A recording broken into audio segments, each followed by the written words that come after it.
Nakikita ko nga. Sweetheart, I missed you. Oh. Well, andito si Alex at nagdala siya ng food and drinks to surprise you. Wow! Surprise nga. Anong ginagawa mo dito? May lakad ba tayong di ko alam? Oh no, wala. Naisip lang namin ni Shanong na i-surprise ka. Kasi di ba ang tagal na nung last night out natin?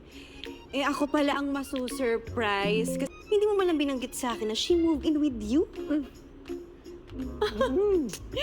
Congratulations! This is a big move. And alam mo, perfect din yung timing ng surprise namin kasi we can celebrate this milestone on your relationship. Yeah! Teka nga lang, di ba sabi niyo isusurprise niyo ako ni Shano? Ay, nasan siya? Eh, papunta na rin yun. Alam mo naman yun, laging to follow yung lalaking yun. Wait, you know what? Alex is right.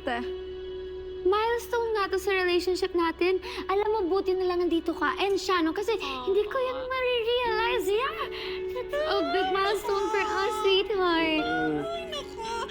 Just happy para sa inyong dalawa, ha? Ay, grabe eh.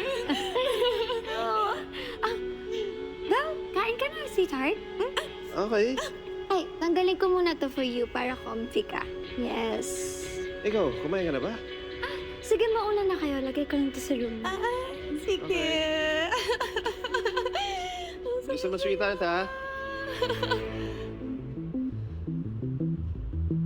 Hello mga kapatid! Ako si Enrique Hill ng A Secret in Prague. Mas lumalalim ang sekreto sa bawat episode. Kaya pa ba? Kung kaya pa, mag-click na sa next video at mag-subscribe na sa TV5 YouTube channel. Let's go!